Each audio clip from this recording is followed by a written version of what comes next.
Good morning to all.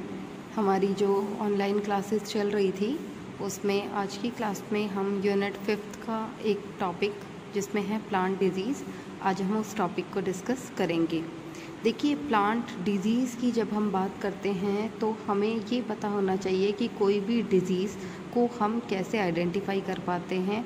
वो disease जब भी आइडेंटिफाई करने की प्रोसेसिंग में आती है उस टाइम वो कोई सिम्टम्स को शो करते हैं, तो वो जो सिम्टम्स हैं हम उन्हें डिटेक्ट करके आइडेंटिफाई कर पाते हैं कि वो जो सिम्टम्स दिखाई दे रहे हैं, वो जो लक्षण विजिबल हैं, दिख रहे हैं, उन लक्षणों के आधार पर हम पता लगा पाते हैं कि कोई भी प्लांट के अंदर किस तरीके की डिज़ीज़ हुआ है।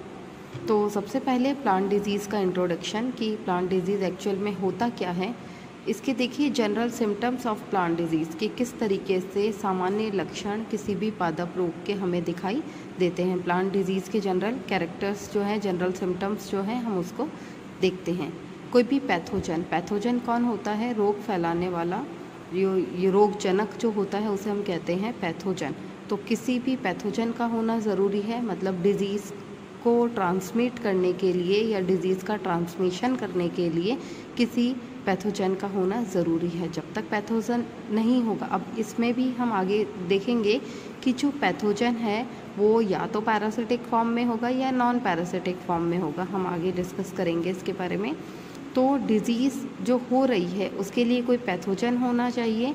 देन वो पैथोजन क्या करता है, किसी भी होस्ट, यानी ये जो होस्ट है इसको पेनिट्रेट करता है। पेनिट्रेशन का मतलब होता है कि बाहर से अटैक करना, अटैक करने के बाद में कुछ स्लाइम्स का सिक्रीशन करना, कुछ केमिकल कंपाउंड्स को सिक्रीट करना, जिससे प्लांट की जो आउटर सेल वॉल है वो पूरी तरीके से छिद्रित हो जाए, पोरस हो जाए और वो थिन लेयर में कन्वर्ट हो जाए, पतली भित्ति में बदल जाए। तो जो पैथोजन होगा वो उस होस्ट के अंदर एंटर कर जाएगा। इसे हम कहते हैं पेनिट्रेशन का प्रोसेस। तो पैथोजन होना चाहिए और होस्ट जिसके अंदर वो इन्फेक्शन करेगा। होस्ट वो है जिसके अंदर इन्फेक्शन करेगा और पैथोजन जो है जिसके कारण ये इन्फेक्शन हो रहा है, वो पेनिट्रेशन का प्रोसेस करता है। मींस प्लांट की आउटर वॉल जो होती है उसके ऊपर जब ये अटैक करता है तो इस आउटर वॉल को ये डैमेज कर देता है और डैमेज करके ये कहाँ चला जाएगा, अंदर चला जाएगा और अंदर जाने के बाद में इस प्लांट के फीचर्स में कुछ चेंजेस ला देता है। तो पैथोजन पेनिट्रेशन करेगा होस्ट सेल के अंदर। देन उस पेनिट्रेशन के कारण प्लांट के फिजियोलॉजी चेंज हो जाएगी। फिजियोलॉजी चेंज होने का मतलब है कि उसकी जो फंक्शनिंग है, प्लांट जो एक नॉर्मल फंक्शन कर रहा है उससे अलग फंक्शन करने लग जाता है। इट मीन्स उसकी फिजियोलॉजी में चेंजेस आ गया है। तो उसकी फिजियोलॉजिकल चेंजेस हो जाएंगे और उन फिजियोलॉजिकल चेंजेस के कारण उसकी एनाटॉमिकल और मॉर्फोलॉजिकल चेंजेस उसमें एक्सप्रेस होंगे। एनाटॉमिकल और मॉर्फोलॉजी मतलब वो बाहर से जिस तरीके से दिख रहा है, वो उस तरीके से नॉर्मल स्टेज में जिस तरीके से दिख रहा है वो उस तरीके से ना दिख करके कुछ अलग तरीके का आपको दिखाई देने लगेगा। क्यों? क्योंकि उसके अंदर ये सारे फिजियोलॉजिकल चेंजेस आ गए हैं, उसकी फंक्शनिंग जो है वो डिस्टर्ब हो चुकी है। तो फंक्शन डिस्टर्ब हुआ है, उसकी फिजियोलॉजी चेंज हुई है, उसके कारण उसकी मॉर्फोलॉजी और उसकी बाहर से देखने पर जो स्ट्रक्चर है उसमें चेंजेस आ गया है। ये जो सारे चेंजेस हो रहे हैं, चाहे वो फिजियोलॉजिकल हो, चाहे वो एनाटॉमिकल हो और चाहे वो मॉर्फोलॉजिकल हो, ये जो चेंजेस हो रहे हैं ये चेंजेस किसी सिम्टम्स की फॉर्म में एक्सप्रेस होते हैं, किसी लक्षण के रूप में ये बाहर दिखाई देते हैं। इन्हीं लक्षणों के आधार पर हम क्या कहते हैं कि ये जो प्लांट है इसमें कोई डिजीज़ हुआ है। अगर जनरल कॉन्टेक्स्ट में बात करें तो प्लांट को देखने पर जिस तरीके से वह नॉर्मली दिखाई देता है वैसा ना दिख करके कुछ अलग तरीके का दिखाई दे तो उसे हम डिज़ीज़ की कैटेगरीज में काउंट कर सकते हैं, उसे हम डिज़ीज़ कहते हैं। जनरली जो डिज़ीज़ होता है उसमें पैथोजन, अभी मैंने आपको बताया कि यहाँ पे क्या होना चाहिए, पैथोजन होना चाहिए, क्योंकि वो होस्ट को पेनिट्रेट करके उसके अंदर चला जाता है। तो यहाँ पर जनरली हम जब विजिबल पैथोजन के बारे में बात करते हैं कि ऐसे पैथोजन जो कभी किसी होस्ट के ऊपर अटैक करते हैं तो वो कुछ सिम्टम्स एक्सप्रेस करता है, जैसे मिल्ड्यू फॉर्म। मिल्ड्यू फॉर्म में क्या होता है कि जो भी हमारा प्लांट पार्ट है उस पर कुछ पैचेस बन जाएंगे। पैचेस मतलब धब्बों का निर्माण हो जाता है, कुछ धब्बे बन जाते हैं। और ज़्यादातर ये धब्बे कहाँ बनते हैं? आउटर सरफेस और सॉफ्ट टिश्यू पार्ट पर। आउटर सरफेस मतलब प्लांट की जो बाह्य परत है, चाहे वो एपिडर्मल टिश्यू हो उस केस में होगा, lower epidermis, upper epidermis leaf के केस के अंदर, तो आउटर सरफेस वो हो गया। और सॉफ्ट टिश्यू, लीफ के टिश्यूज़ है जैसे मीजोफिल टिश्यूज़ है या पैरेन्काइमेटस टिश्यूज़ हैं, इनके अंदर ये अटैक ज़्यादा होता है। मतलब हम ये कह सकते हैं कि आउटर मोस्ट लेयर जो है वहाँ पर ही अगर पैथोजन अटैक करता है उस सेल के, तो उसमें पैचेस का फॉर्मेशन है तो उसे हम मिल्ड्यूज़ कहेंगे। और ये जो मिल्ड्यू बनता है ये पाउडरी मिल्ड्यू होता है, एक पाउडर का फॉर्मेशन हो जाता है क्योंकि इन्फेक्शन करेगा, माइसीलियम अंदर जाएगा, माइसीलियम अंदर जाएगा, सीड का फॉर्मेशन होगा क्योंकि वो अपनी पूरी लाइफ साइकिल को कंप्लीट करता है, फंगल इन्फेक्शन है इसलिए। तो वो जो सीड्स बन रहे होंगे वो सीड्स एक पाउडर की फॉर्म में बाहर निकलते हैं, तो उसे हम कहते हैं पाउडरी मिल्ड्यू। इसके साथ एक और टर्म हम सुनते हैं रस्ट। रस्ट क्या होती है? ये भी इन्फेक्शन ही है जो किसी होस्ट सेल में पैथोजन के थ्रू होता है। यहाँ पर क्या होगा, ये प्लांट के स्टेम को भी इन्फेक्ट करता है और लीफ पार्ट को भी इन्फेक्ट करता है। मीन्स ये सॉफ्ट और हार्ड दोनों टिश्यू को इन्फेक्ट करता है। इसके साथ ही यहाँ पर पिस्टल्स का फॉर्मेशन होता है। पिस्टल्स एग्जैक्टली होता क्या है? पिस्टल्स में एक स्लिट का फॉर्मेशन हो जाता है, एक दरार बन जाती है। पिटिकाएँ हिंदी में बोला जाता है, पिटिकाएँ एक दरार बन जाएगी और इन दरार से ये स्पोर्स जो है या ये पाउडर जो है वो बाहर निकलता है। रस्ट इसलिए कहा जाता है क्योंकि इसके अंदर जो पाउडर बनता है या जो सीड्स का फॉर्मेशन होता है जिससे इन्फेक्शन आगे बढ़ेगा, वो सीड्स येलो ऑरेंज कलर के होते हैं, रस्ट ईंट जैसे होते हैं, इसीलिए इसे कहा जाता है रस्ट डिजीज़। जब पाउडर का कलर येलो ऑरेंज कलर हो तो उसे हम कहेंगे रस्ट। देन नेक्स्ट है स्मट। स्मट भी ये स्लिट की तरह ही है, स्लिट बन जाएगा, दरारें बनेगी, पिस्टल्स का फॉर्मेशन होगा, लेकिन यहाँ पर जो स्पोर्स का कलर होता है वो ब्लैक और पर्पल कलर का स्पोर्स का फॉर्मेशन होता है। ये भी कंप्लीट प्लांट में इन्फेक्शन करेगा। देखिए, जब इन्फेक्शन की बात करते हैं तो एक इन्फेक्शन की प्रोसेस में हम दो टर्म्स को देखते हैं। एक तो होता है इन्फेक्शन, कंप्लीट इन्फेक्शन, जिसको हम कहते हैं सिस्टेमिक इन्फेक्शन, और दूसरा होता है लोकलाइज्ड इन्फेक्शन। तो एक सिस्टेमिक इन्फेक्शन है और दूसरा है लोकलाइज्ड इन्फेक्शन। जब कंप्लीट प्लांट में इन्फेक्शन होता है तो उससे हम कहते हैं सिस्टेमिक इन्फेक्शन। मतलब प्लांट का स्टेम पार्ट से लेकर के लीफ पार्ट, रूट पार्ट और फ्रूट, फ्लावर सभी में इन्फेक्शन हो तो उसे हम कहेंगे सिस्टेमिक इन्फेक्शन।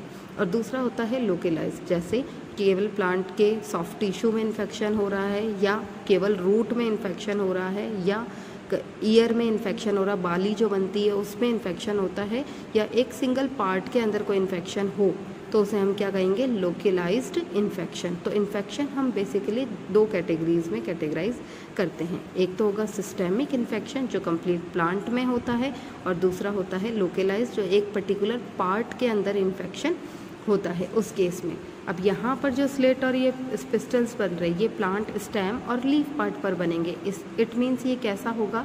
ये लोकलाइज्ड टाइप का होगा, क्योंकि या तो ये प्लांट स्टेम के अंदर बनेगा इन्फेक्शन होगा या ये लीफ पार्ट में होगा। यहाँ पर भी ये लोकलाइज्ड है, क्यों? क्योंकि ये केवल आउटर सरफेस पर इन्फेक्शन कर रहा है या फिर सॉफ्ट टिश्यू पर इन्फेक्शन कर रहा है। तो यहाँ जो स्पोर्स का फॉर्मेशन हो रहा है वो ब्लैक और पर्पल कलर का हो रहा है, इसलिए हम उन्हें क्या कहेंगे? स्मट कहेंगे। यदि ये इन्फेक्शन जो कि हमारा लोकलाइज टाइप का है उसमें स्पोर्स येलो ऑरेंज कलर के होंगे तो उसे हम क्या कहेंगे? Rust disease. Then scab. तो स्कैब क्या होता है? एक रफ सरफेस हो जाती है, चाहे वो किसी भी फ्रूट पार्ट पर भी हो सकती है। ये भी बेसिकली हमारा रूट पार्ट पे आपको कम देखने को मिलेगा, फ्रूट और स्टेम पार्ट पर ये ज़्यादा होता है। तो रफ और प्रेस्टिशियस एरिया ऑन एप्पल पर हो सकता है, सिट्रस लेमन पर हो सकता है। उसमें क्या होता है कि लेमन की या एप्पल की जो आउटर सरफेस है, बाहर वाली जो सतह होती है, उस आउटर सरफेस पर एक रफ एरिया जो है वो बन जाता है, एक प्रेस्टिशियस एरिया बन जाता है, खुरदरी परत का निर्माण हो जाता है, उसे हम कहते हैं स्कैब। तो ये सारे हमारे विजिबल पैथोजन हैं जिनके आधार पर हम ये पता लगा सकते हैं कि बाहर से देखने पर वो किस तरीके के उसमें चेंजेस दिखाई दे रहे हैं। इसके बाद में देखिए जनरल जो हम प्लांट डिजीज़ की बात कर रहे हैं, हमने अभी ये जो प्रोसेस पढ़ा है कि पैथोजन है जो पेनिट्रेशन करता है होस्ट के अंदर और उसके कारण उसकी फिजियोलॉजी और एनाटॉमिकल चेंजेस हो जाते हैं। तो ये जो पैथोजन है ये जनरली ये दो तरीके के हमें देखने को मिलते हैं। एक तो होता है नॉन पैरासिटिक डिजीज़ करने वाले। नॉन पैरासिटिक का मतलब होता है कि जिसमें पैथोजन कोई लिविंग नहीं होता, मतलब कि कोई जीवित ऑर्गेनिज्म के थ्रू कोई इन्फेक्शन नहीं होता है, इसमें नॉन लिविंग टाइप से ही ये इन्फेक्शन करता है। और दूसरा होता है पैरासिटिक डिजीज़ करने वाला, जिसमें पैथोजन जो होगा वो लिविंग होता है। ठीक है, अब यहाँ जब हम नॉन पैरासिटिक डिजीज़ के बारे में बात कर रहे हैं तो ज़्यादातर, क्योंकि अभी मैंने इसमें बोला कि इसमें नॉन लिविंग टाइप के ही होंगे, लिविंग ऑर्गेनिज्म नहीं होता, नॉन लिविंग होता है। तो इसमें ये बेसिकली इन्फेक्शन जो होता है प्लांट्स के अंदर, इसमें कुछ एनवायरमेंटल फैक्टर वर्क करते हैं, कुछ वातावरणीय कारक जो होते हैं वो इसमें जो है ये डिजीज़ को ट्रांसमिट करने का काम करते हैं। जैसे ये एनवायरमेंटल फैक्टर आपके न्यूट्रिशन, अगर लैक ऑफ न्यूट्रिशन हो जाए, पोषण की कमी हो जाए किसी भी प्लांट के अंदर, जो फर्टिलाइज़र्स यूज़ किए जा रहे हैं उन फर्टिलाइज़र्स की कमी हो जाए, एनपीके रिच उनको फर्टिलाइज़र्स नहीं मिले, नाइट्रोजन, फास्फोरस और पोटेशियम जो है वो इनको नहीं मिलता है फर्टिलाइज़र्स, तो उसमें ये डिज़ीज़ हो सकती है। मिनरल्स अगर प्रॉपर खनिज तत्व जो हैं वो अगर प्लांट्स को नहीं मिलते हैं तो वो सारे ही हमारे नॉन पैरासिटिक डिजीज़ को एक्सप्रेस करते हैं। कुछ टेम्परेचर सडनली चेंज हो गया है, सडनली बहुत हाई हो गया है, सडनली बहुत लो हो गया है, तो उस केसेस में भी यहाँ पर हमारे ये नॉन पैरासिटिक डिजीज़ में इंक्लूड किया जाएगा। लाइट की फ्रीक्वेंसी, कितने फ्लैग्स आ रही है, कितने लक्सेस ट्रांसमिशन हो रहा है, वो सारा भी लाइट मतलब जो प्रकाश आ रहा है, सनलाइट जो आ रही है उसकी फ्रीक्वेंसी कितनी है, उसके आधार पर भी प्लांट में फिजियोलॉजिकल और एनाटॉमिकल चेंजेस हो जाते हैं और जिसके कारण प्लांट्स कुछ डिजीज़ को एक्सप्रेस करता है। तो ये सारे हमारे कैसे होंगे, ये नॉन पैरासिटिक डिजीज़ करने वाले पैथोजन होते हैं जिसमें एनवायरमेंटल फैक्टर वर्क करता है।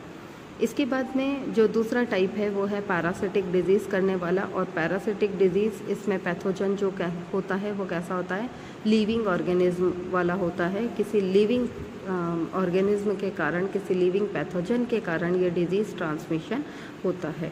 इसमें होस्ट जो होता है वो ससेप्टेबल होता है, सुग्रताग्राही होता है। हम ये कह सकते हैं कि वो जल्दी से किसी भी पैथोजन के अटैक को एक्सेप्ट कर लेता है और उसके एक्सेप्ट करने के कारण वो पेनिट्रेशन बहुत स्पीड से कर देता है और स्पीड से पेनिट्रेशन करने के कारण उसके फिजियोलॉजी और एनाटॉमी चेंज होने पर डिजीज़ जो है वो एक्सप्रेस होता है।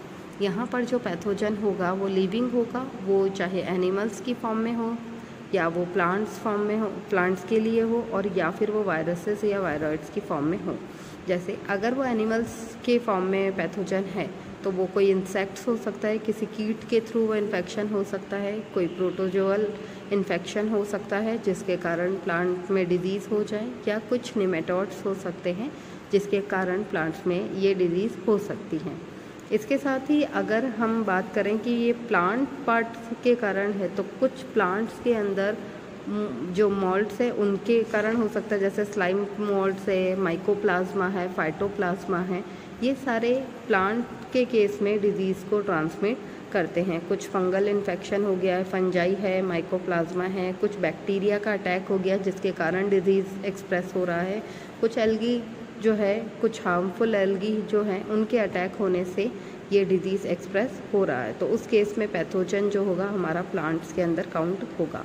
वायरस या इन्फेक्शियस एजेंट की फॉर्म में वायरॉइड्स जो हैं, इनके अटैक से भी प्लांट्स में जो डिजीज़ हैं उनके सिम्टम्स जो है वह एक्सप्रेस होते हैं। तो हम जो बात करना चाह रहे हैं वही है कि पैथोजन जो है वो हमारा नॉन पैरासिटिक डिजीज़ की फॉर्म में हो सकता है, यानी कोई नॉन लिविंग होस्ट हो सकता है, और या फिर लिविंग होस्ट के थ्रू भी हो सकता है। इसके बाद में जो नेक्स्ट टॉपिक है कि हमारे जो कोर्स में 5 डिफरेंट टाइप के डिजीज़ दिया हुआ है, प्लांट डिजीज़, इसको हमने एक टेबल के फॉर्म में आपको एक्सप्लेन करने के लिए यहाँ बनाया है। तो आज हम जो फर्स्ट डिजीज़ डिस्कस कर रहे हैं वो है ग्रीन ईयर डिजीज़ ऑफ बाजरा।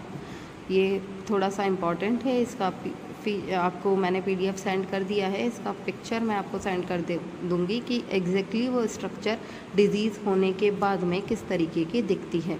ज़्यादातर ये इन्फेक्शन जो है, ये इन्फेक्शन ईयर पार्ट में होता है, तो हम ये कह सकते हैं कि इनिशियल जो इसका इन्फेक्शन होगा वो तो लोकलाइज्ड होता है, मतलब एक पर्टिकुलर पार्ट के अंदर बाली जो हो रही है, उसकी जो स्पाइक पार्ट है उसी के अंदर ये इन्फेक्शन ज़्यादा होता है। लेकिन उसके बाद में जब ये सिविरियन इन्फेक्शन में कन्वर्ट हो जाता है, बहुत ज़्यादा फैल जाता है, तो ये सिस्टमैटिक टाइप का हो जाता है, मतलब कंप्लीट प्लांट में ही इन्फेक्शन होने लग जाता है। तो पहले स्टार्टिंग में लोकलाइज्ड है, देन वो सिस्टमिक हो जाता है। तो वो जो डिज़ीज़ है वो है ग्रीन ईयर डिजीज़ ऑफ बाजरा या बाजरे का हरित बाली रोग। होस्ट इसका कौन होगा, मतलब इस डिज़ीज़ को एक्सेप्ट करने वाला कौन होगा, किसके अंदर ये डिज़ीज़ होता है। तो नाम से ही पता चल रहा है बाजरा, बाजरे का बॉटनिकल नेम है पेनिसिडियम टाइफॉइडिस, तो उसी के अंदर ये डिज़ीज़ होता है। होता किससे है, इसका पैथोजन कौन है, इसका रोगवाहक कौन है, वो है स्क्लेरोस्पोरा ग्रामिनिकोला। ये आपको नाम इसलिए याद रखना है क्योंकि 1 मार्क्स में जो आपके क्वेश्चंस बनते हैं वो उसमें सीधे सीधे पूछता है कि ग्रीन ईयर डिजीज़ ऑफ बाजरा का पैथोजन का नाम लिखिए, है ना। तो आपको स्क्लेरोस्पोरा ग्रामिनिकोला जो है वो नेम याद रखना है। देन इसके अंदर जो डिज़ीज़ हो रही है, जो उस डिज़ीज़ के कारण क्या क्या सिम्टम्स एक्सप्रेस होते हैं, उन सिम्टम्स को देखेंगे। तो इस केस में आपको क्या क्या दिखाई देगा, एक तो प्लांट लीफ जो होती है वो इटियोलेटेड हो जाती है। प्लांट लीफ इटियोलेटेड होने का मतलब है कि जो लीफ पार्ट है वो लीफ कैसा होता है, ग्रीन कलर का होता है। लेकिन जब इस डिज़ीज़ का इन्फेक्शन, मतलब इस स्क्लेरोस्पोरा का इन्फेक्शन हो जाता है प्लांट के अंदर, तो उस टाइम पर वो जो लीफ का क्लोरोफिल पार्ट होता है वो पूरी तरीके से ख़त्म हो जाता है, समाप्त हो जाता है और लीफ कलरलेस हो जाती है, हरिमाहीनता हो जाती है पत्ती के अंदर। तो इस कंडीशन को बोला जाता है इटियोलेटेड कंडीशन। इसके साथ ही solid spiked ear is converted into twisted leaf like proliferation. इसका मतलब है कि जो ऊपर का बाली पार्ट होता है, जो बाली लगी हुई होती है बाजरे का, जो जिसको हम बोलते हैं सिट्टा लगा हुआ है, तो वो जो बाजरे का सिट्टा है उसमें जो स्टेम पर लगा हुआ होता है वो सॉलिड पार्ट किस में कन्वर्ट हो जाता है, ट्विस्टेड पार्ट में कन्वर्ट हो जाता है, वो थोड़ा सा मुड़ जाता है और उसके साथ ही वो हेयर लाइक स्ट्रक्चर, पत्ती जैसी हेयर लाइक स्ट्रक्चर में बदल जाता है। इसके साथ ही हाइपरट्रॉफी, क्योंकि इन्फेक्शन हुआ है, फंगल इन्फेक्शन ही है ये पूरी तरीके से, तो जो फंजाई है वो फंजाई इन्फेक्शन करने के बाद अपना माइसीलियम अपना नंबर बढ़ाता रहता है और माइसीलियम का जब नंबर बढ़ जाता है तो उसके कारण जिस पार्ट में इन्फेक्शन हुआ है वो पार्ट फूला हुआ दिखाई देता है, उसमें अतिवृद्धि दिखाई देती है। तो उस अतिवृद्धि को कहा जाता है हाइपरट्रॉफी कंडीशन, क्योंकि माइसीलियम इनफैक्ट कंटिन्यू वो डिवीजन कर रहा है, कंटिन्यू डिवीजन करने से वो एरिया फूल जाता है और उस फूले हुए भाग को हम बोलते हैं हाइपरट्रॉफी कंडीशन। फाइलॉडी कंडीशन, फाइलॉडी का मतलब क्या होता है कि जब स्टेम पार्ट जो होता है वो लीफ लाइक स्ट्रक्चर में कन्वर्ट हो जाए, ठीक है, तो उसे हम कहेंगे फाइलॉडी। तो स्टेम पार्ट जो होता है वो पूरी तरीके से लीफ जैसी स्ट्रक्चर में बदल जाता है। कंप्लीट इन्फ्लोरेसेंस इज ट्विस्टेड, जो सारा पुष्पक्रम होता है वो पूरा जिसमें फ्लावरिंग हो रही है वो सारा ही मुड़ जाता है, ट्विस्टेड हो जाता है। And year is completely sterile, जो ईयर पार्ट है, जो बाली है, उसमें बाली में क्या बनते हैं, सीड्स बनते हैं ना, दाने बनते हैं, और वो जो सीड्स और दाने हैं वहाँ पर कोई भी ना तो सीड्स का फॉर्मेशन होता है ना कोई ग्रेन्स, जो दाने हैं वो बनते हैं, केवल हेयरी स्ट्रक्चर बन जाती है लीफ जैसी। तो ईयर जो है वो पूरी तरीके से स्टेराइल हो जाता है, उसमें किसी भी तरह के सीड्स का फॉर्मेशन नहीं होता है। अगर सीड्स बन जाते तो वो फर्टाइल पार्ट में रहता है, अदरवाइज़ वो स्टेराइल रहेगा। इसके अंदर जो डिज़ीज़ हो रही है उस डिज़ीज़ में 2 केसेस या 2 स्टेजेस आती हैं। एक तो स्टेज कहलाती है डाउनी मिल्ड्यू स्टेज। मिल्ड्यू अभी मैंने आपको बताया कि कुछ पाउडर का फॉर्मेशन हो जाता है जब इन्फेक्शन होगा, तो ग्रेन्स पार्ट जो है, क्योंकि जो दाना है बाजरे का दाना वो ही यूज़फुल पार्ट होता है, उस दाने का फॉर्मेशन ना होकर के उस जगह पाउडर बन जाए तो वो पाउडर किसी के लिए भी काम का नहीं है, तो उस स्टेज को हम कहते हैं डाउनी मिल्ड्यू स्टेज। और दूसरी है ग्रीन ईयर स्टेज। फर्स्ट है downy mildew stage on leaves part पर डाउनी मिल्ड्यू स्टेज आ जाती है, मतलब कलर, पहले तो पत्ती जो है वो कलरलेस हो जाती है, इटियोलेटेड हो जाती है, प्लांट जो है वो येलो कलर का हो जाता है। क्यों? क्योंकि सारा क्लोरोफिल जो होता है यानी लैक ऑफ क्लोरोफिल हो जाता है, वहाँ पर कमी हो जाती है क्लोरोफिल की। वीक तना जो होता है वो पतला हो जाता है, बिल्कुल कमज़ोर हो जाता है। स्मॉल इसलिए हो जाता है क्योंकि जो बाजरे का प्लांट होता है उसका ये पार्ट है हमारा नोड्स और इंटरनोड्स में पूरी तरीके से डिवाइडेड होता है। ये नोड्स पार्ट है और इन दोनों के बीच का ये इंटरनोड्स पार्ट है। तो नोड्स और इंटरनोड्स के बीच का गैप जो है वो कम हो जाता है, इसलिए प्लांट जो है वो स्टेम उसका स्मॉल साइज़ का हो जाता है। क्लोरोसिस मतलब क्योंकि मोनोकॉट प्लांट है और मोनोकॉट प्लांट जो होता है उसके अंदर ग्रीन कलर का क्लोरोफिल प्रेजेंट होता है स्टेम पार्ट पर भी, लेकिन उसमें क्लोरोफिल की कमी हो जाती है, क्लोरोप्लास्ट कम हो जाता है, तो वो क्लोरोसिस यानी हरिमाहीनता दर्शाता है। क्लोरोसिस स्ट्रेक्स ऑन लीव्स जो है पत्तियों पर एक धारियाँ, स्ट्रेक्स का मतलब होता है कुछ पट्टियाँ धारियाँ बनी हुई होती हैं, वो भी सफ़ेद कलर की आपको दिखाई देती है। मतलब हम ये कह सकते हैं कि जो लीफ पार्ट है इसके अंदर ये जो धारियाँ हैं ये कलरलेस धारियाँ आपको दिखाई देगी, जिससे हम आइडेंटिफाई कर पाते हैं कि हाँ प्लांट के अंदर ये इन्फेक्शन हुआ है। उसके बाद में सेकंड है हमारा green ear stage. Green ear stage मतलब बाजरा जो है उसकी जो बाली है उसमें किस तरीके के चेंजेस आते हैं। नो ईयर फॉर्मेशन, या तो बाली का निर्माण ही नहीं होगा। क्यों? क्योंकि वो कंप्लीट इन्फेक्शन होने के कारण जो ईयर है वो पूरी तरीके से स्टेराइल होगा। दानों की जगह किसका फॉर्मेशन हो जाएगा? हेयर लाइक स्ट्रक्चर का फॉर्मेशन हो जाएगा।